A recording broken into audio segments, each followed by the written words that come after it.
নমস্কার, বাংলা বার্তা থেকে বলছি সন্ময় বন্দ্যোপাধ্যায়। শেষ পর্যন্ত দাউদ ইব্রাহিমের ভাই আনিস ইব্রাহিমের মেহরান পেপার মিলসে ছাপা জাল নোট, ভারতীয় জাল নোট বাংলাদেশে সীমান্ত পেরিয়ে আপনার হাতে নেই তো, আমার হাতে নেই তো, এমন একটা সম্ভাবনার কথা নিউজ এজেন্সি মারফত ভারতীয় গোয়েন্দারা যেটা পেয়েছেন সেটা নিউজ এজেন্সি মারফত বারবার রিফ্লেক্টেড হচ্ছে। আমি সেই নিয়ে আজকে প্রতিবেদন পেশ করলাম। কি মারাত্মক অবস্থা, চিন্তা করতে পারেন।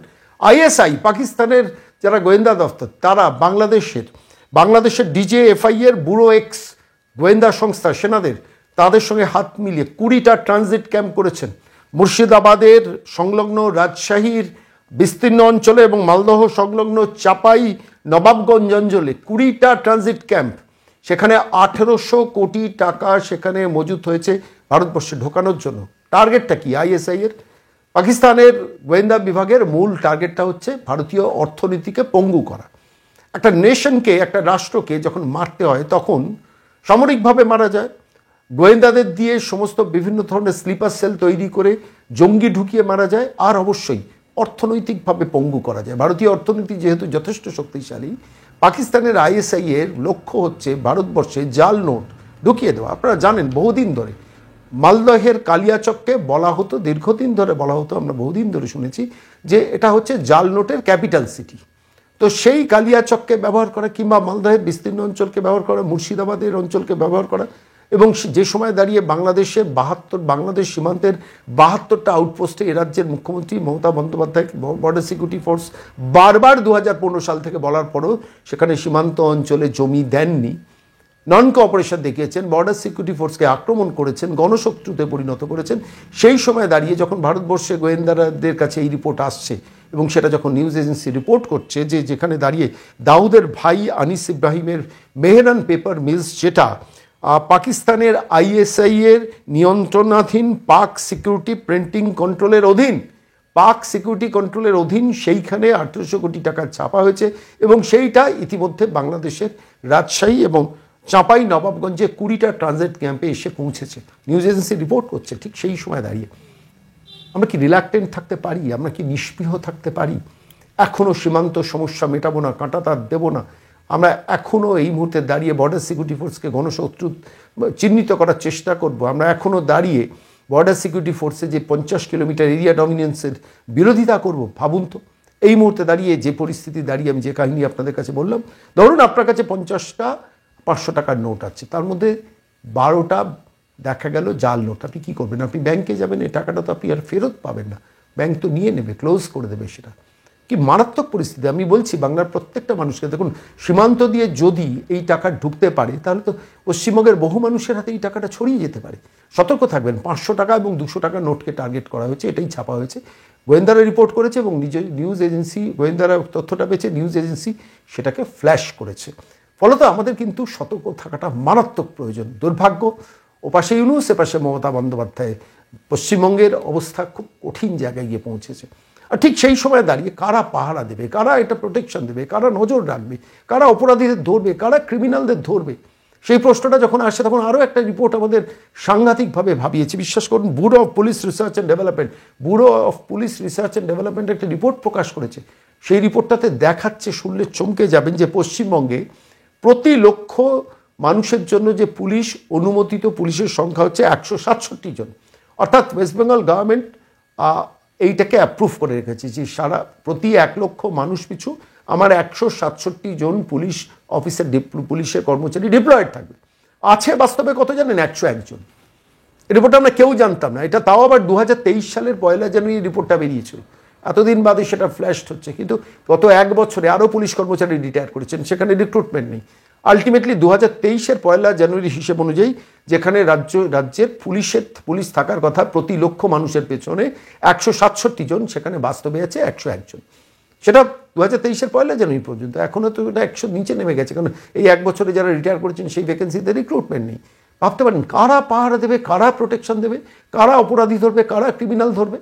এই প্রশ্ন যখন আসছে তখন ভাবাচ্ছে যে নাগাল্যান্ডের মতো একটা ছোট্ট রাজ্য, প্রতি 1 লক্ষের জন্য তাদের তাদের পুলিশ আছে 1136। নাগাল্যান্ডের মতো একটা ছোট্ট রাজ্য, সেখানে পুলিশ আছে 1136। মাইন্ড ইট, কথাটা মনে রাখুন।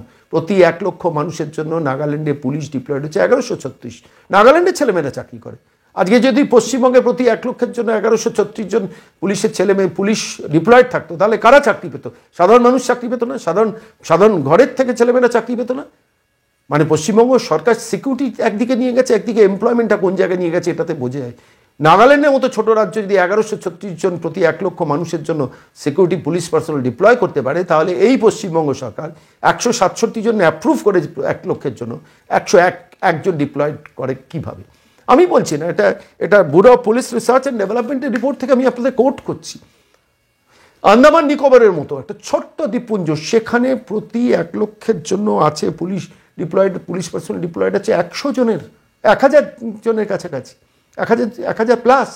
দিল্লি ক্যাপিটাল সিটি ভারতবর্ষে, সেইখানে দিল্লিতে আছে অ্যাপ্রুভ পোস্ট হচ্ছে 445, প্রতি 1 লক্ষে 445 জন অ্যাপ্রুভ পোস্ট। সেখানে দিল্লিতে আছে 380 জন, প্রতি 1 লক্ষের জন্য 380 জন পুলিশ পার্সন ডিপ্লয়েড, যেখানে পশ্চিমবঙ্গের সংখ্যাটা 101। ভাবুন, দিল্লি, কলকাতা, মুম্বাই আমরা একসঙ্গে উচ্চারণ করি না? ভালো করে খেয়াল করে দেখুন, সেইখানে দাঁড়িয়ে দিল্লির মতো সেন্সিটিভ শহরেও যদি 380 জন পুলিশ পার্সোনাল প্রতি লাখে থাকতে পারে, পশ্চিমবঙ্গে কেন থাকবে 101 জন? ঝাড়খণ্ডের মতো রাজ্যে পশ্চিমবঙ্গ থেকে বেশি 158, উড়িষ্যায় 212। নাগাল্যান্ডের কথা বলেছি, আন্দামানের কথা বলেছি। আমি বলছি পশ্চিমবঙ্গের মাটিতে দাঁড়িয়ে সিকিউরিটিকে কোন স্তরে ভাবা হয়? তাহলে কাজটা কে করছে? পুলিশের কাজটা কে করছে? এই 101 জন পুলিশ প্রতি লাখপতি নিয়ে তাহলে বাকি কাজগুলো কে চালাচ্ছে? এখানেই প্রশ্ন। বাকি কাজগুলো সিভিক ভলেন্টিয়ার আর টেম্পোরারি হোমগার্ডদের দিয়ে চালানো হচ্ছে। আর তারা এই 1180 কোটি টাকার যে রিপোর্ট নিউজ এজেন্সি ফ্ল্যাশ করেছে, শেষ পর্যন্ত এর বাইরে কত লক্ষ কোটি টাকা মানে আইএসআই ছেপে বাংলাদেশে পাঠিয়েছে আমরা জানি না, কেন সেই রিপোর্ট হয়তো ফ্ল্যাশ হয়নি, হয়তো আগামী দিনে হবে। কে ধরবে এই অপরাধ? কার হিম্মত আছে, কার ক্ষমতা আছে? ইচ্ছে করলেও এ রাজ্য সরকার পারবে? আসলে রাজ্য সরকার ইন্টেনশনটাই নেই। আমি অপরাধী ধরবো, ক্রিমিনাল ধরবো, সেই ইন্টেনশনটাই নেই। লালবাজারের কাছে বেআইনি অস্ত্র দোকান থেকে বিক্রি হচ্ছে, এতদিন বাদে জানা গেল কত হাজার হাজার অস্ত্র এইভাবে সারা পশ্চিমবঙ্গে বিলি হয়ে যাচ্ছে, সাধারণ মানে ক্রিমিনালদের হাতে চলে যাচ্ছে, আমরা কেউ খবর রাখছি। কতগুলো স্লিপার সেল, আপনি ভাবুন তো, মুর্শিদাবাদে স্লিপার সেল এসে ধরছে কে? অসমের এসটিএফ। এখানে ক্যানিংয়ের জঙ্গি ধরার জন্য আসছে কাশ্মীরের পুলিশ। আমরা কোন সরকারের আমলে রয়েছি? আমি এই প্রশ্নটা নিয়ে গিয়েছিলাম দীপাঞ্জন চক্রবর্তীর কাছে। এই ডেটা, এই স্ট্যাটিস্টিক্স, যেটা bureau of police research and ডেভেলপমেন্টের যে রিসার্চ রিপোর্ট, এই রিপোর্টটা কি ঠিক? এই যে দাউদ ইব্রাহিমের ভাই আনিস ইব্রাহিমের মেহরান পেপার মিলস, যেটা নিয়ন্ত্রণাধীন করছে পাক সিকিউরিটি প্রিন্টিং কন্ট্রোলের অধীন, যেটা ভারতীয় গোয়েন্দারা এই রিপোর্টটা পেয়েছে, জোগাড় করেছে এবং সেটা নিউজ এজেন্সি ফ্ল্যাশ করেছে, এর প্রেক্ষিতে দাঁড়িয়ে পশ্চিমবঙ্গের সিকিউরিটি 101 জন প্রতি লাখে, যেখানে নাগাল্যান্ডের সংখ্যাটা হচ্ছে 1136। এই সিকিউরিটি অবহেলা নিয়ে আমি ইন্টেলিজেন্স কর্তা দীপাঞ্জন চক্রবর্তীর মত চেয়েছিলাম। কি বললেন আমাদের প্রশ্নের উত্তরে শুনুন। শর্মাদা, প্রথমে এই কথাটা বলি, এই 1800 কোটি টাকার জাল নোট পশ্চিমবঙ্গে ঢুকবে। ভারতবর্ষে কিন্তু বর্ডার ডিস্ট্রিক্ট আরো রয়েছে, বর্ডার স্টেট আরো রয়েছে, রাজস্থান রয়েছে, গুজরাট রয়েছে, এমনকি জম্মু কাশ্মীর রয়েছে। সেখান দিয়ে কেন ঢোকানো হচ্ছে না? কারণ যারা এই জাল নোটে কারবার করছে, যে ডি কোম্পানি, এখন ডি কোম্পানি তো একটা প্রাইভেট লিমিটেড কোম্পানি না, এটা সন্ত্রাসবাদেরই শাখা সংগঠন। তারা পশ্চিমবঙ্গকে কেন বারবার বেছে নিচ্ছে? কারণ ওরা জানে যে পশ্চিমবঙ্গের পুলিশিং সিস্টেমটা কোন জায়গায় রয়েছে। পশ্চিমবঙ্গের মুখ্যমন্ত্রী কথায় কথায় উনি বিএসএফ কে দোষারোপ করেন, ওদিকে আবার বিএসএফ এর এলাকা 50 কিলোমিটার করতে ওনার বিরাট সমস্যা। তো এই যে জাল নোট গুলো যে ঢুকবে, তার জন্য পশ্চিমবঙ্গে অনুকূল পরিবেশ হয়েছে। পুলিশ এখন মোটামুটি পশ্চিমবঙ্গের প্রায় ধ্বংস। আপনি যা স্টেটমেন্টটা দিলেন, নাম্বারটা 167 জায়গায় 101, এটা আমিও দেখেছি। এটা হোম মিনিস্ট্রির অফিসিয়াল স্টেটমেন্ট রয়েছে পার্লামেন্টে, 2023-এ দেওয়া হয়েছিল। এখন ব্যাপারটা হচ্ছে সন্ময়দা, যে এটা কি জেনে শুনে করা হচ্ছে, নাকি পুলিশ কোনো প্রায়োরিটির মধ্যে আসে না পশ্চিমবঙ্গের দীর্ঘতম কালের স্বরাষ্ট্রমন্ত্রী তথা মুখ্যমন্ত্রীর, নাকি কোথাও একটা ইশারা ইঙ্গিত রয়েছে যে পুলিশকে যতটা পারুন কমজোর করুন, ভবিষ্যতে আমাদের কাজে লাগবে, এখনো আমাদের কাজে লাগবে। শুধু জাল নোট, তাছাড়াও আপনি দেখছেন কয়েকদিন আগে কয়েক হাজার হাজার বোতল ফেন্সিডিল পাওয়া গেল বর্ডার এলাকা থেকে। অ্যামোনিয়াম নাইট্রেট ঢুকে যাচ্ছে পশ্চিমবঙ্গে। আইন শৃঙ্খলা পরিস্থিতির কথা আমরা ছেড়েই দিলাম। পশ্চিমবঙ্গের একটা বৃহৎ আইন শৃঙ্খলা কাদের দিয়ে করানো হচ্ছে? সিভিক ভলেন্টিয়ারদের। আমি মহারাষ্ট্রে থাকি, মহারাষ্ট্রের সিভিক ভলেন্টিয়ার আমি কোনোদিন চোখে পড়িনি এক্সেপ্ট ট্রাফিক ওয়ার্ডের নাম দেওয়া হয়।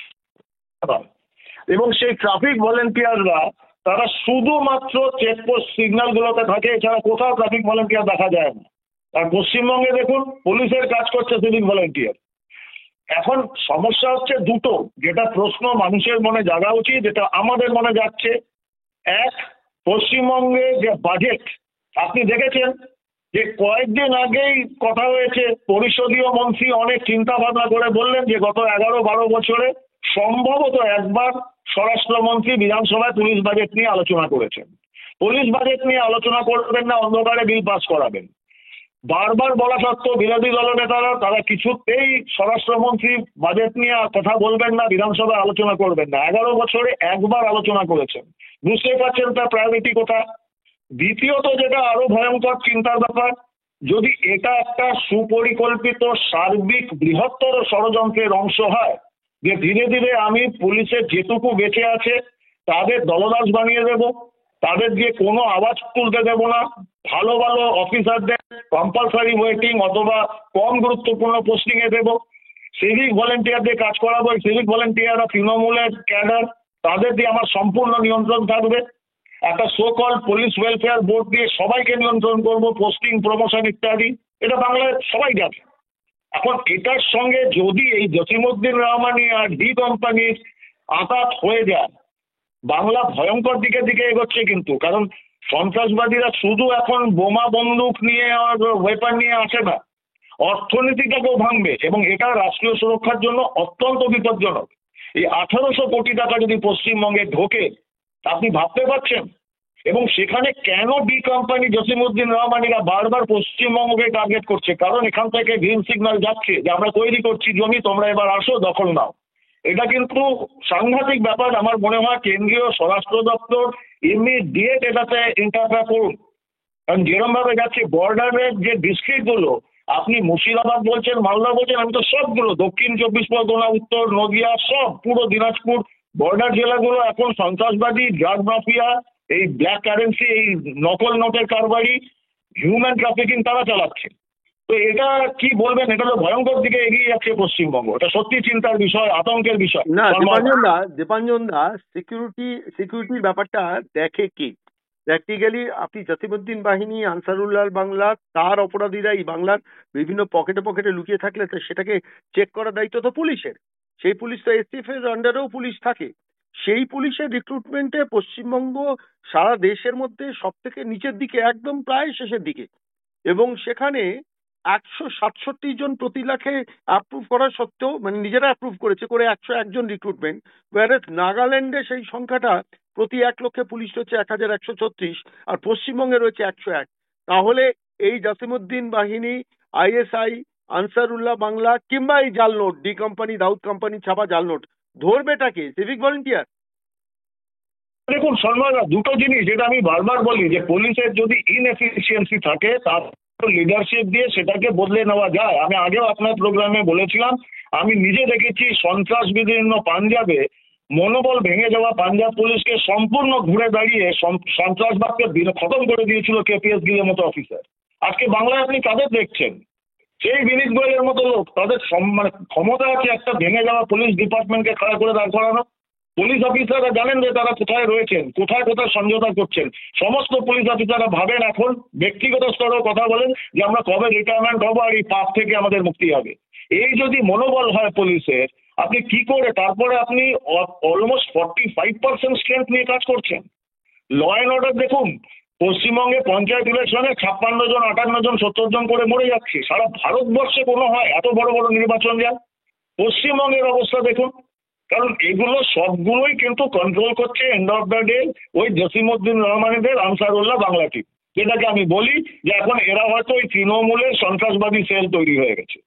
এখন এটা যদি চলতে দেওয়া যায়, পশ্চিমবঙ্গ হাতের বাইরে চলে যাবে। কেন্দ্রীয় সরকার কিন্তু, আমরা বারবার ডিমান্ড করেছি, অ্যাটলিস্ট বর্ডারের জেলাগুলোতে ইমিডিয়েট 355 ধারা জারি করুক। 356 ধারা পুরো স্টেটের এগেনস্টে বা স্টেটের রাজ্য জুড়ে, 355 কিন্তু নির্দিষ্ট জায়গায় করতে পারে যদি বহিঃশত্রুর আক্রমণের আশঙ্কা হয় অথবা আইন শৃঙ্খলা ভেঙে পড়ে। সেটা কেন করছেন না আমরা জানি না, আমরা বারবারই আবেদন করছি, এছাড়া বাংলাকে বাঁচানো যাবে না। সন্ময়দা, হ্যাঁ ঠিকই, অনেক ধন্যবাদ দীপাঞ্জন দা। খুব উদ্বেগের বিষয়, কিন্তু কিছু করার নেই, উই আর হেল্পলেস।